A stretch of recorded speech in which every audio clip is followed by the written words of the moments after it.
আজকে মাননীয় মন্ত্রী এসেছেন। আমরা আজকে পুরো ডিজাইনটা তাকে শো করেছি, প্রেজেন্ট করেছি। এখানে কিছু কিছু চেঞ্জেস নেসেসারি, চেঞ্জ করব জাস্ট চেঞ্জ করার জন্য না, কিছু কিছু ডিজাইন চেঞ্জ করাটা নেসেসারি। প্লাস এটা অনেক বড় একটা প্রপার্টি, এখানে আমাদের চেষ্টা থাকবে যে হ্যাঁ এটা ক্রিকেটের জন্য ঠিক, বাট ক্রিকেটের সাথে সাথে যেটা মাননীয় মন্ত্রী বললেন যে কিছু কিছু স্পোর্টসকে আমরা যদি অ্যাটাচ করে নিতে পারি তাহলে এটা আমাদের স্পোর্টসের জন্য ভালো হবে, ইন জেনারেল স্পোর্টসের জন্য ভালো হবে।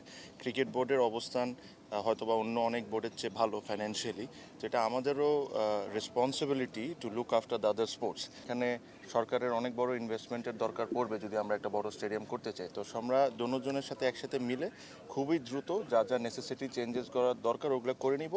আর সবচেয়ে ইম্পর্টেন্ট যে জিনিস হলো কাজটা শুরু হওয়াটা ইম্পর্টেন্ট। আমরা আপাতত সবাই কথা বলছি, আগেও কথা বলেছি, বাট সামও আমরা কাজ শুরু করতে পারছি না। বাট আমাদেরকে একদম স্ট্রিক্ট ইনস্ট্রাকশন ওনার তরফ থেকে এসে গেছে দ্রুত এটা নিয়ে বসে দ্রুত কাজ শুরু করে দেওয়া।